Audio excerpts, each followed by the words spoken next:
अनेकों मनुष्यों को बंदी बनाते बनाते दारुक और दारुका ने एक दिवस एक ऐसे महाशिव भक्त को बंदी बना लिया जिसकी शिव भक्ति के प्रभाव ने दारुका और उसके असुर सहित संपूर्ण द्वीप को ही आंदोलित कर दिया।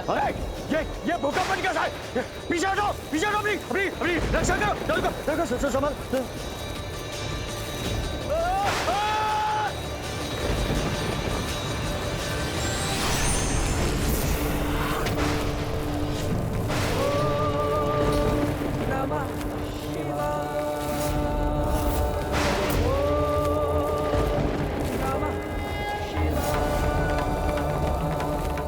महादेव,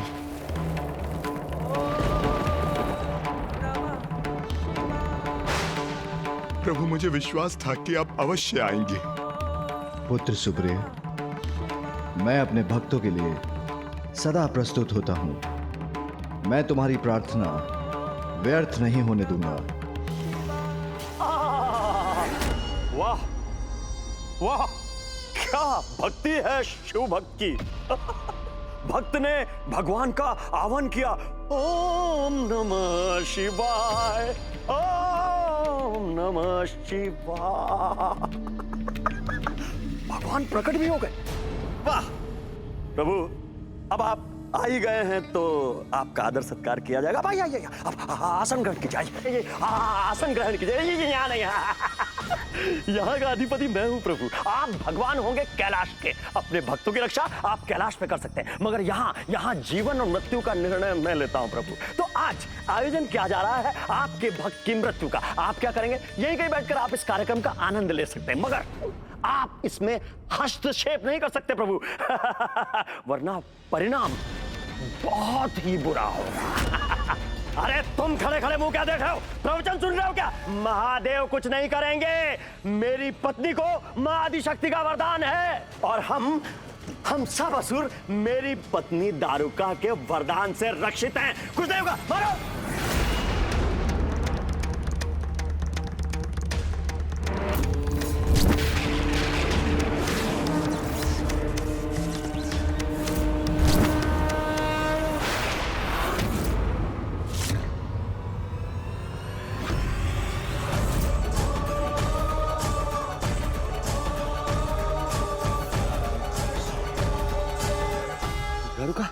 दारुका, ये मेरे असुर भस्म कैसे हो गए? दारुका, ये क्या हो गया? दारुका, देखो।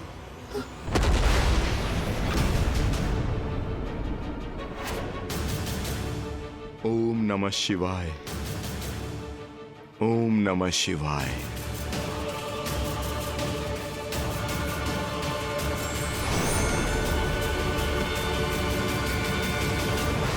हर हर महादेव, हर हर हर महादेव, हर हर हर महादेव, हर हर हर महादेव।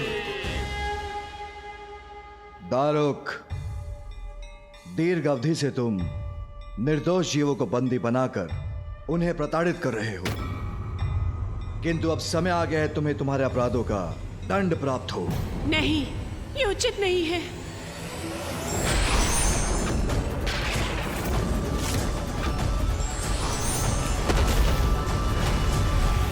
इस प्रकार तो महादेव हम सभी असुरों का वध कर देंगे। अब तुम्हारी बारी है दारुक। जब तक तुम जीवित रहोगे, निर्दोष निर्बल असहाय लोगों को कष्ट ही दोगे, जो अब मैं और होने नहीं दूंगा।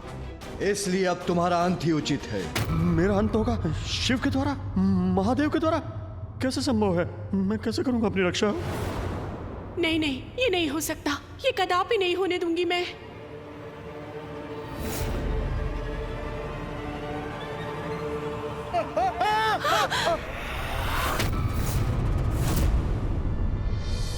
एक स्त्री पर अपने अस्त्र का प्रयोग नहीं कर सकता मैं।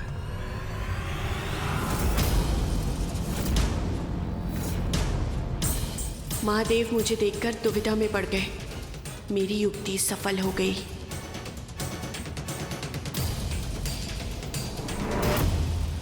महादेव, आप मेरे स्वामी का अंत करना चाहते हैं ना? तो कीजिए उनका अंत। दीजिए उन्हें दंड। किंतु उसके पूर्व आपको मुझे भी अपने मार्ग से हटाना होगा, मेरा भी अंत करना होगा। किंतु जब तक मैं जीवित हूँ अपने स्वामी का कवच बनकर रहूंगी, उनकी रक्षा करूंगी। दारुका, तुम अपने पति की रक्षा के लिए वहां स्थित रहोगी, तो भी मैं तुम्हारे पति का वध करूंगा और तुम पर कोई आश तक नहीं आने दूंगा।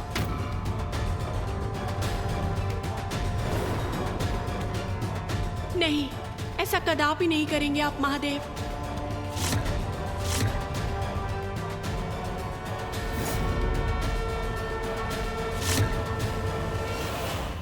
माँ!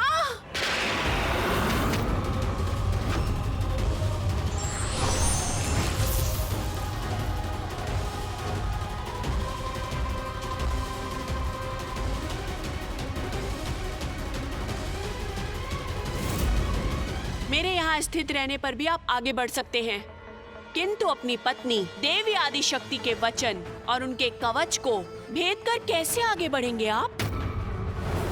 देवी आदिशक्ति सही समय पे आ गई, सुरक्षित है।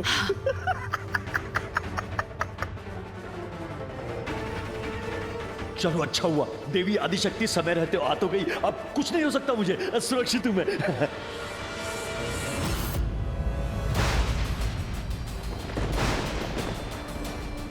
माँ और पिताश्री दोनों एक दूसरे के समक्ष आ गए।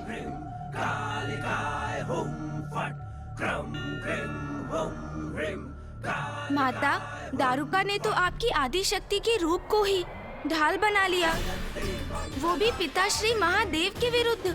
हाँ,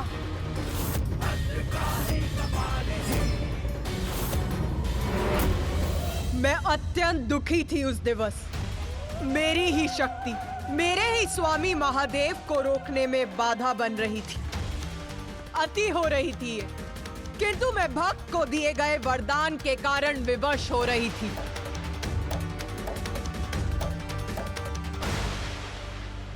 माता आदिशक्ति दारुका और दारुक की रक्षा कर रही थी और महादेव का क्रोध अपने चरम पर था। अत्यंत भयंकर और विकट स्थिति थी वो। महादेव का एकमात्र लक्ष्य था उस असुर का अंत करना जो उनके भक्तों को कष्ट दे रहा था, और स्वयं माता आदिशक्ति उनके मार्ग में बाधा बनकर खड़ी थी, जिस कारण महादेव का क्रोध और भी तीव्र होता जा रहा था। महादेव, क्या करेंगे आप? कैसी दुविधा में फंस गए? देखिए, मेरी पत्नी माँ आदिशक्ति की परम भक्त है और माँ आदिशक्ति ने स्वयं सुरक्षा कवच बना दिया।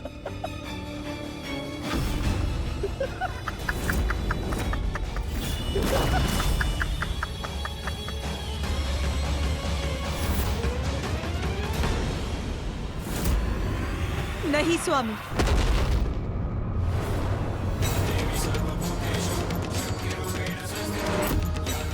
माँ, दारुका, माँ। अपना अस्त्र मत चलाइए, अन्यथा अनर्थ हो जाएगा।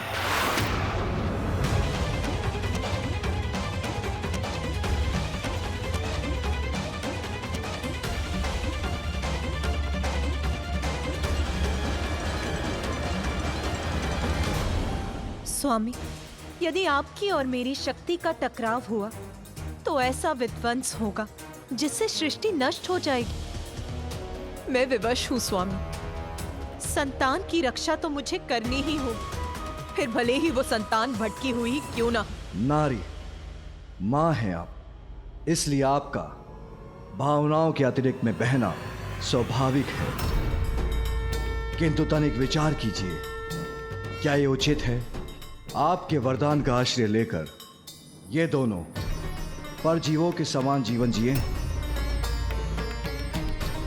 सभी को कष्ट पहुंचाएं, सभी को आहत करके उन्हें अपना आहार बनाएं, जो अन्य सभी को असुरक्षित कर उनकी रक्षा करने में आपको पीड़ा नहीं होती?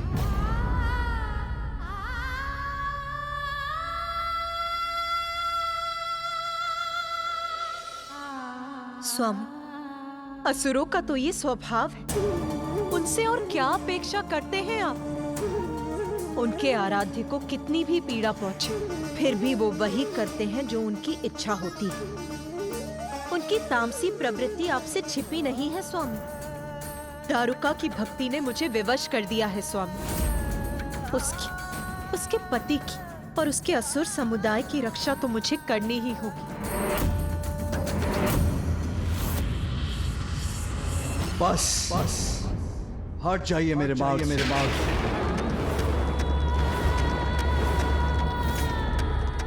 नहीं, कदापि नहीं स्वामी। मैंने कहा ना आपसे, हट जाइए। मैं ऐसा नहीं कर सकती स्वामी। वचन की मर्यादा रखना तो मैंने आप ही से सीखा है। कुछ भी क्यों ना हो स्वामी, भगवान के द्वारा अपने भक्त को दिया गया वचन भंग नहीं हो सकता, अन्यथा भक्त का अपने भगवान से विश्वास ही उठ जाएगा। और यदि ऐसा हुआ तो संसार से भगवान का अस्तित्व ही मिट जाएगा। मुझे पाठ सिखाने का प्रयत्न मत कीजिए।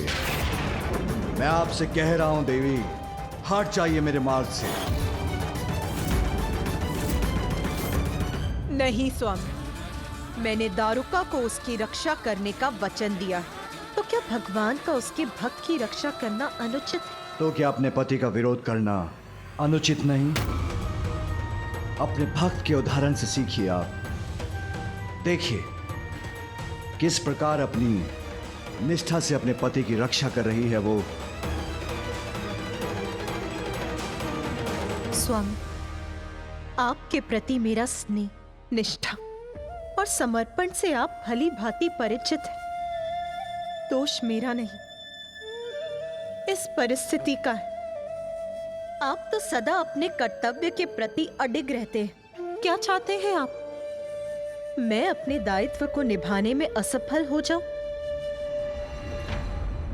स्वामी, सत्य तो यह है कि हम दोनों एक ही, हमारे रूप ही भिन्न है। इसीलिए आप अन्यथा ना समझिए। मैं यहाँ अपने भक्त की रक्षा करने आई हूं। और मैं अपने भक्त की रक्षा की किंतु यदि मैंने इस असुर को जीवित छोड़ा तो ये पुनः दुराचार में लिप्त होगा।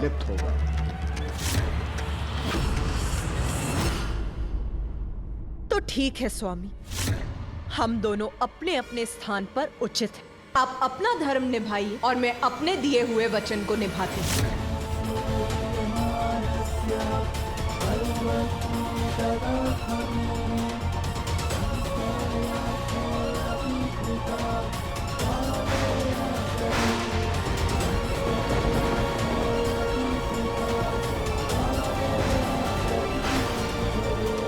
महादेव क्या देवी आदिशक्ति पर प्रहार करने वाले? यदि महादेव ने देवी आदिशक्ति पर चंद्रहास चला दिया तो वो माता से टकराकर ऐसा विस्फोट करेगा कि समस्त रचना नष्ट हो जाएगी।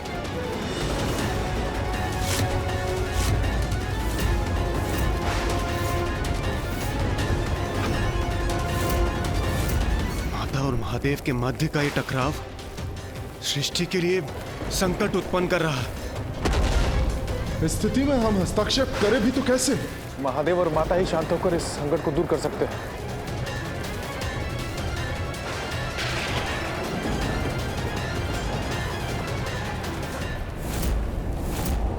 स्वामी, मैं आपसे विनती करती हूँ, शांत हो जाइए। यदि आपने इनका वध किया तो मैं अपने कर्तव्य वहन में असफल हो जाऊंगी। इसीलिए शांत होकर इस परिस्थिति का कोई समाधान सोचिए स्वामी, क्योंकि ऐसा तो आप ही कर सकते हैं,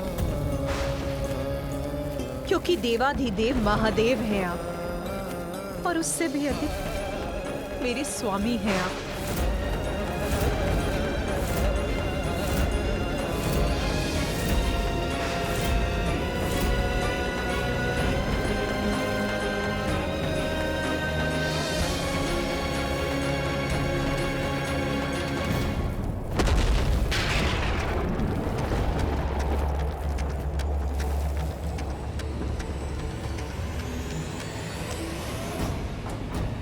शिव ने अपना अस्त्र झुका तो दिया, तो क्या मैं सुरक्षित हो गया? अच्छा। तो माता शांत हो गए थे ना पिताश्री? उन्होंने समस्या का कोई समाधान भी तो ढूंढ लिया होगा, है ना माता?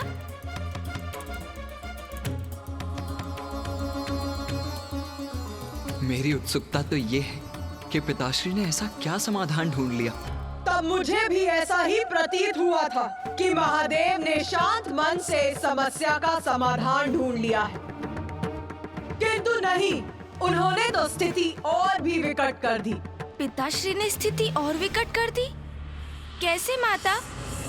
किंतु पिताश्री ने तो अपना अस्त्र हटा लिया था और एक नया अस्त्र छोड़ दिया, शब्दों का। शब्दों से अधिक घातक कोई अन्य अस्त्र नहीं होता।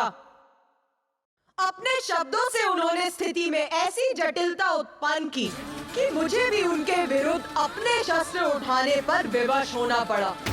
माता ने पिताश्री के विरुद्ध शस्त्र उठा लिया? दारुक, यदि आदि शक्ति तुम्हारी सहायक है तो मैं भी सुप्रिया जैसे सात्विक भक्तों के साथ खड़ा हूं। तो उचित है, एक निर्दोष भक्त की रक्षा और उसकी सहायता हेतु आज मैं एक नवीन विधान की घोषणा करने जा रहा हूं। ये क्या कर रहे हैं स्वामी? और मैं घोषणा करता हूं, आज से दारुक वन में वही वास करेगा जिसके विचार सात्विक होंगे। जो यहां पर सात्विक विचारों का त्याग करेगा उसे या तो वन छोड़ना होगा, अन्यथा उसकी मृत्यु हो जाएगी। उसकी मृत्यु हो जाएगी। उसकी मृत्यु हो जाएगी। उसकी मृत्यु हो जाएगी।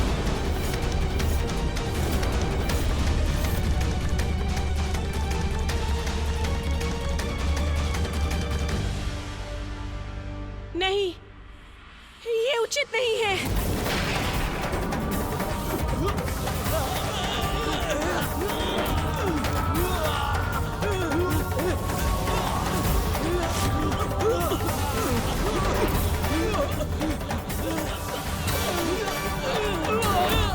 माँ, रक्षा कीजिए माँ, आप मुख दर्शन क्यों बनी हैं? माँ रक्षा कीजिए, रक्षा कीजिए माँ।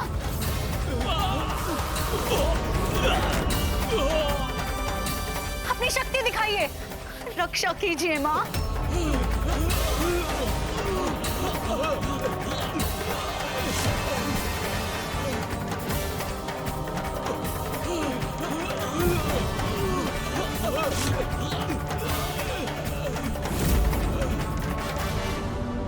माँ, मेरे सभी असुर मृत्यु को प्राप्त हो रहे हैं। माँ, ये कैसी आपकी जय?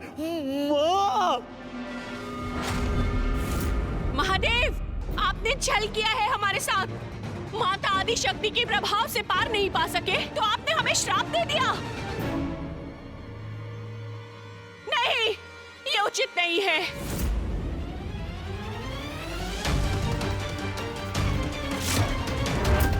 माँ, रक्षा कीजिए माँ, आपने वचन दिया था माँ।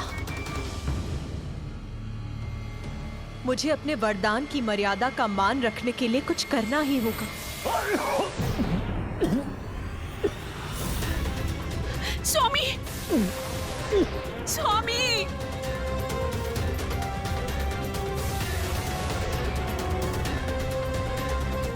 स्वामी, स्वामी, दारुका, स्वामी, मैं मर जाऊंगा क्या? मेरी मृत्यु हो जाएगी दारुका? नहीं, मेरी भक्त बार बार मुझे पुकार रही थी, किंतु मैं दुविधा में पड़ गई थी। अपने ही पति का विरोध कैसे करती मैं? माता, आपके लिए तो भक्ति सर्वोपरि है। अपने पति के लिए भक्त को दिया हुआ वरदान नहीं झुठला सकती आप। अन्यथा कोई भी भक्त आपकी भक्ति क्यों करेगा माँ?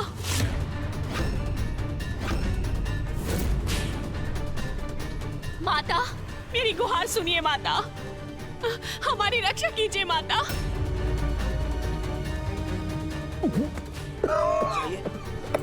स्वामी, स्वामी, स्वामी, स्वामी, माता, माता कुछ कीजिए।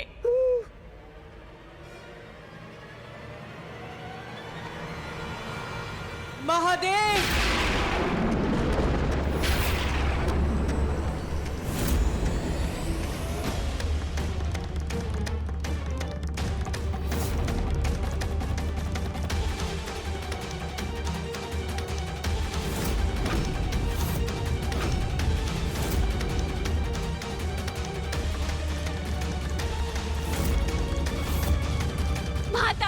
सोचिए माता, अब यहाँ से हम असुर कहाँ जाएंगे माता? अब यहाँ से हम बाहर निकलेंगे तो देवता हमारा वध कर देंगे और यहाँ हम महादेव के श्राप के कारण नहीं रह सकते माता। और इस प्रकार तो हमारा पूरा वंश और पूरा असुर समुदाय ही नष्ट हो जाएगा माता। ऐसा ही था तो हमें जीवन क्यों दिया माता? स्वामी, मैंने अपने भक्त को वरदान दिया, उसे ये वन प्रदान किया और आपने अपने ही शब्दों से इस वरदान को ही बांध दिया। ये क्या उचित है महादेव? धर्म की रक्षा हेतु यही उचित है। तो वही धर्म मुझे भी अपना वचन रखने के लिए प्रेरित करता है। धर्म के अनुसार मैं भी दारुका और उसके पति की रक्षा करने के लिए विवश हूँ स्वामी। अपने धर्म का पालन करने, इन असुरों की रक्षा करने हेतु क्या करेंगी आप प्रिय? क्योंकि मैं तो अपने दायित्व से मुख नहीं मोड़ सकता। देवादिदेव होने के नाते मेरा हस्तक्षेप अवश्य नष्ट करूंगा इन्हें मैं।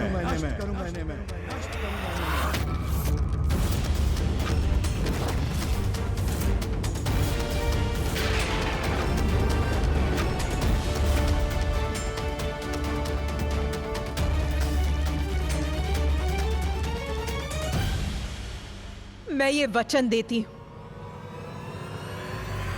दारुका, तुम्हारा वंश और असुर समुदाय सृष्टि के अंत तक यहाँ सुरक्षित रहेंगे।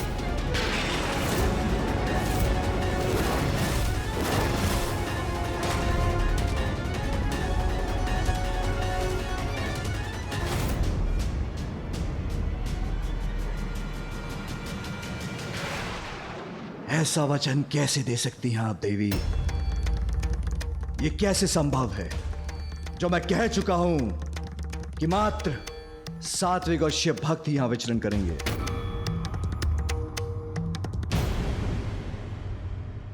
और मेरा वरदान नाथ, मैंने दारुका और उसके असुर समुदाय को यहाँ सुरक्षित रहने का वरदान दिया है और आपका वरदान मेरे वरदान में बाधक बन रहा है।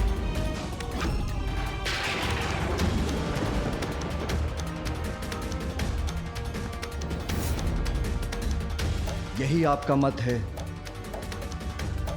तो आप अपने वरदान की रक्षा कीजिए और मैं अपना वरदान पूर्ण करूंगा।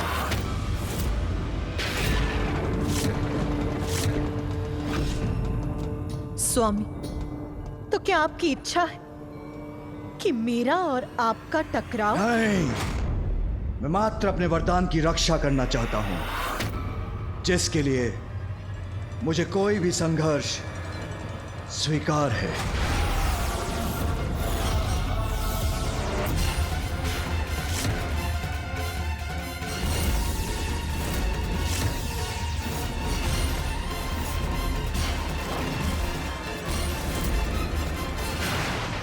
माँ आदिशक्ति और पिताश्री के मध्य ऐसा भीषण द्वंद्व उत्पन्न हो गया।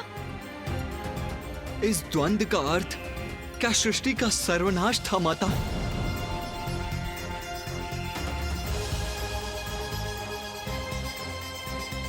ये तो मेरी समझ के परे है माता। अभी तो सृष्टि का आरंभ ही हुआ था और आपने अपने भक्त की रक्षा के लिए जो किया कि उसके लिए इतना बड़ा मूल्य चुकाना, संपूर्ण रचना को संकट में डालना, ये उचित था माता। माता, आपके और पिताश्री के मध्य ये द्वंद्व ब्रह्मांड की दो सर्वोच्च शक्तियों के विनाशकारी टकराव का अर्थ तो सृष्टि का सर्वनाश है। सृष्टि ना रहे तो आपके भक्त कहाँ रहेंगे माता?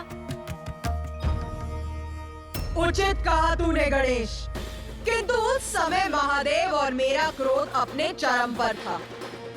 अपने भक्त की रक्षा हमारा धर्म, हमारा कर्तव्य और हमारा एकमात्र सत्य था और हम दोनों ही अपने अपने सत्य पर अड़िग थे।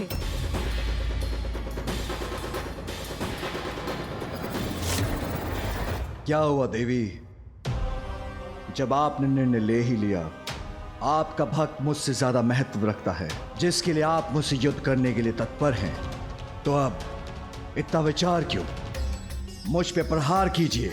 अपने निर्णय पर तो आप अटल रहे हैं स्वामी, निरंतर मेरी विनती अनसुनी कर इस द्वंद का आरंभ तो आप ही ने किया है स्वामी। जब अपने कथन से मेरी भक्त को उसके अधिकार से वंचित कर आपने ये भी स्पष्ट कर दिया कि आपके लिए मेरे वरदान का कोई मूल्य नहीं।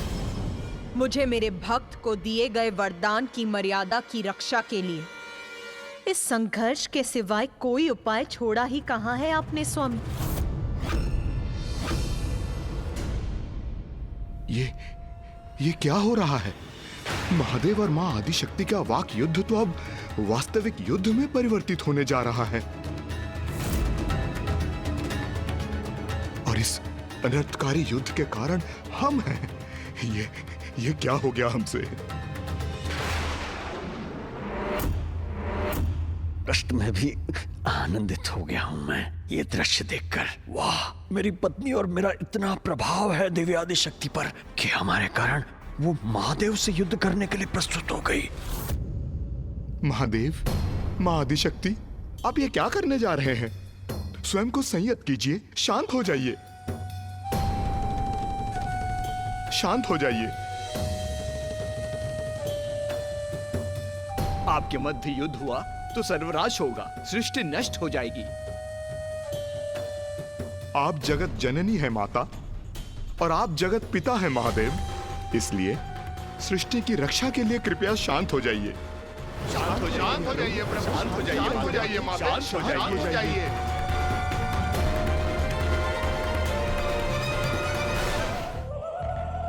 वहां उपस्थित सभी मनुष्य अपने कष्ट भूलकर हमसे गुहार लगा रहे थे, मुझसे और महादेव से विनती कर रहे थे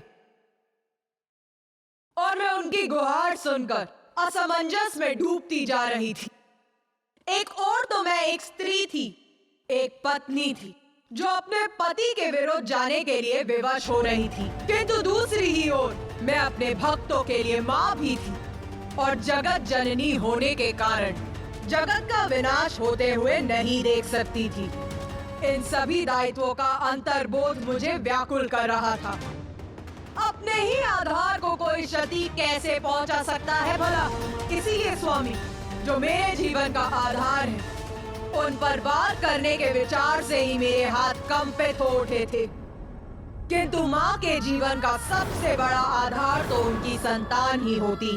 अपनी संतानों की सुरक्षा के विचार में मेरी निश्चय को दृढ़ता और मेरे हाथों को स्थिरता दी। मैं असमंजस में थी, क्रोधित थी, द्रवित भी थी। प्रिय, आपके अनुसार मैं अनुचित कर रहा हूं, तब और प्रतीक्षा का कोई अर्थ नहीं। आराम कीजिए युद्ध, या कदाचित आप चाहती हैं प्रथम वार मैं करूं?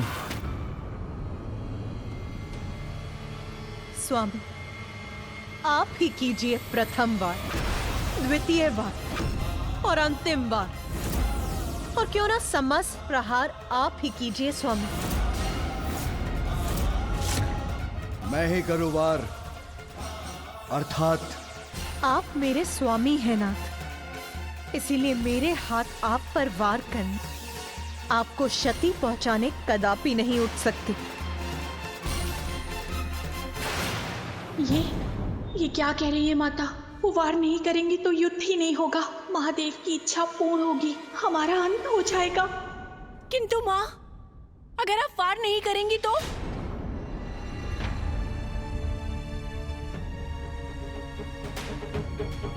मैं आप पर वार नहीं करूंगी स्वामी, किंतु इसका अर्थ ये नहीं कि मैं अपने भक्तों की रक्षा भी नहीं करूंगी। मैं उनके समक्ष उनका कवच बनकर रहूंगी। यदि आप उन तक पहुंचना चाहते हैं, तो आप मुझे भेद कर, मुझे नष्ट कर उन तक पहुंचेंगे। अब ये कैसी युक्ति है आपकी? युक्ति नहीं स्वामी, ये प्रेम है एक स्त्री का अपने प्राणनाथ के प्रति। इतनी कोमल हृदय मत बनिए, जो निर्णय लिया है उस पर स्थिर रहें। मैं तो अपने स्थान पर स्थिर हूं स्वामी, किंतु मुझ पर वार करने का संकोच तो आपको हो रहा है नाथ। इसीलिए कोमलता का प्रभाव तो आप दर्शा रहे हैं। प्रिय, मुझे उत्तेजित मत कीजिए, अन्यथा मेरे हाथ से एक बार मेरा त्रिशूल चल गया तो उसका परिणाम ज्ञात है आपको। आपके त्रिशूल का प्रहार तो सहर्ष स्वीकार करूंगी मैं स्वामी। ये तो मेरा परम सौभाग्य है नाथ। देवी, इसके पूर्व की बहुत विलंब हो जाए, मैं अपना नियंत्रण खो बैठूं। हट जाइए मेरे मार्ग से।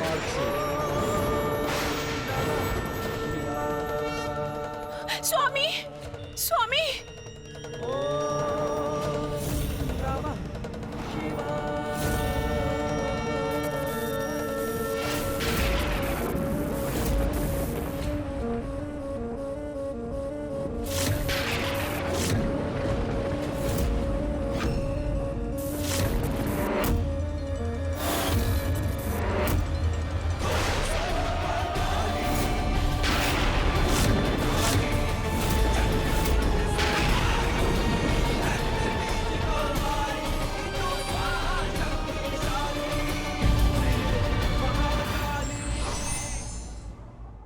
वचन की रक्षा स्वयं के निजी स्वार्थ से भी सर्वोपरि है। यही संदेश भगवान अपनी लीला के माध्यम से देते हैं। For more updates, subscribe to our channel, click the show links and enjoy watching the videos.